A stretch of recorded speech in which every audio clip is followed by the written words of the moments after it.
सबको जय मसीह की, परमेश्वर के नाम की महिमा हो। आज हम देखेंगे स्वर्गीय चिन्ह की मांग, और ये हमें देखने को मिलता है 16वें अध्याय की 1 से लेकर 4 आयत तक। यदि आपके पास बाइबल है और आपके पास यदि बाइबल सोसाइटी ऑफ इंडिया की बाइबल है तो नया नियम में 27 नंबर पेज निकाल लीजिए। यहाँ पर आपको मिलेगा मत्ती रचित सुसमाचार अध्याय 16 और उसका पहली से लेकर चौथी आयत तक। हमेशा की तरह सबसे पहले हम इन चंद आयतों को उर्दू में पढ़ेंगे और उसके ठीक बाद हम इसको हिंदी में एक्सप्लेन करेंगे। 3 से 4 मिनट का ही वीडियो है, इसलिए प्लीज आपसे ये निवेदन है कि स्किप मत कीजिएगा, क्योंकि परमेश्वर का पूरा वचन सुनना आपके और मेरे हित में है, और पूरा वचन सुनना मतलब पूरी ब्लेसिंग पाना। उर्दू के अंदर इसका जो शीर्षक है वो है यीशु से आसमानी निशान तलब करना, और 16वें अध्याय की पहली आयत उर्दू में हमें बताती है, फिर फरीसियों ने सदूकियों के पास आकर आजमाने के लिए उससे दरखास्त की, हमें कोई आसमानी निशान दिखा। उसने जवाब में उनसे कहा, शाम को तुम कहते हो खुला रहेगा क्योंकि आसमान लाल है, और सुबह को ये कि आज आंधी चलेगी क्योंकि आसमान लाल और धुंधला है। तुम आसमान की सूरत में तो तमीज करना जानते हो, मगर जमानों की अलामतों में तमीज नहीं कर सकते। इस जमाने के बुरे और जिन्नाकार लोग निशान तलब करते हैं, मगर यूना के निशान के सिवा कोई और निशान उनको नहीं दिया जाएगा। और वो उनको छोड़कर चला गया। परमेश्वर का वचन उर्दू में पढ़े जाने पर, सुने जाने पर परमेश्वर आपको और मुझे बहुतायत से आशीष दे। और अब देखते हैं हिंदी में स्वर्गीय चिन्ह की मांग के बारे में क्या लिखा है। फरीसियों और सदूकियों ने पास आकर उसे परखने के लिए उससे कहा, हमें स्वर्ग का कोई चिन्ह दिखा। फरीसी और सदूकी है, वो आकर यीशु मसीह से कहते हैं, यीशु मसीह जी कोई स्वर्ग का चिन्ह तो दिखाओ। स्वर्ग का चिन्ह मतलब कैसे विश्वास करें, आपके ऊपर है।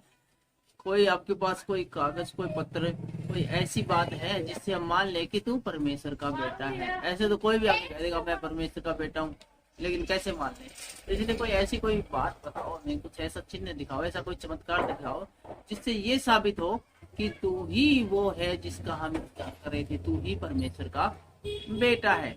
और दूसरी आयत में फिर लिखा है, यीशु ने उनको उत्तर दिया, सांझ को तुम कहते हो मौसम अच्छा रहेगा क्योंकि आकाश लाल है। तो इस मसीह बोला, तुम एक बात बताओ, शाम को तुम कहते हैं कि मौसम अच्छा रहेगा क्योंकि आकाश लाल है। यदि आकाश को तुम लाल देखो तो तुम आइडिया मार लेते हो, आइडिया लगा लेते हो कि मौसम अच्छा रहेगा। और भोर को कहते हो आज आंधी आएगी क्योंकि आकाश लाल और धूमिल हो। इसी प्रकार से तुम सुबह सुबह भी पता लगा लेते हो कि आज आंधी आएगी कि नहीं आएगी। और यदि तुम्हें लगे कि आकाश लाल है तो तुम बता देते हो आंधी आएगी। और तुम आकाश के लक्षण देखकर उसका भेद बता सकते हो। और यीशु मसीह कहता है तुम आकाश के लक्षण देख कर उसका भेद बता सकते हो कि आंधी आएगी या नहीं आएगी, बरसात आएगी या नहीं आएगी, तूफान आएगी या नहीं आएगी, मौसम कैसा रहेगा। तुम ये चीजें सारी बता सकते हो, पर समयों को चिन्ह का भेद क्यों नहीं बता सकते। लेकिन जो सबसे जरूरी काम है समयों का चिन्ह का भेद, वो तुम नहीं बता सकते। क्यों भाई, क्यों नहीं बता सकते तुम।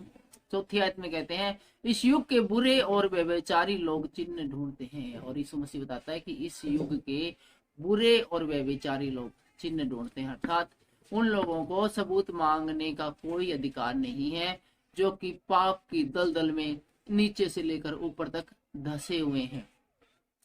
आलसी लोगों का काम होता है ये, दूसरों में कमियां निकालना, बुराई निकालना है, ये वैसा है, इसको वैसा करना चाहिए, इसको वैसा। अरे तूने क्या कर दिया ये तो बता।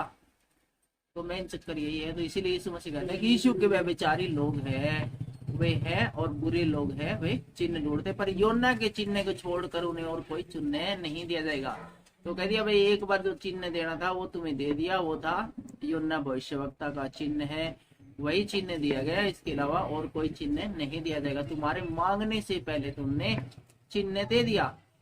और क्या चिन्ह दिया था। योना भविष्यवक्ता नीनवे नगर में गया था और वहां के लोगों को कहा था, 1,20,000 से ज्यादा लोगों को, कि नीनवे नगर 40 दिन के बाद उल्ट किया जाएगा।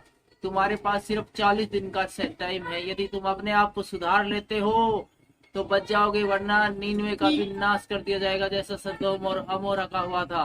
वहां के लोगों ने किसी प्रकार का योना से कोई चिन्ह नहीं मांगा था कि क्या तू सच्चा है, क्या क्या तेरी बात में दम है, हम कैसे विश्वास कर ले कि तू सही कह रहा है। कोई चिन्ह की मांग नहीं की गई थी। और उन लोगों ने तुरंत ही यूना की बात सुनते ही है वो उपवास रखना, टाट ओढ़ना और अपने पापों से तौबा करना शुरू कर दिया था। लेकिन यहाँ पर जो खड़ा है वो योना से कहीं बढ़कर है। परमेश्वर का पुत्र सामने खड़ा है और उसको बोल रहे हैं कि तू परमेश्वर का पुत्र है ही नहीं, और वह उन्हें छोड़कर चला गया। और यीशु मसीह की ये इस प्रकार की बेहद हल्की फुल्की और मान लगे जिन बातों की कोई वैल्यू नहीं है, महत्व नहीं है, बेफालतू की बात सुन के फरीसियों की, शास्त्रियों की, और यहाँ से चला गया।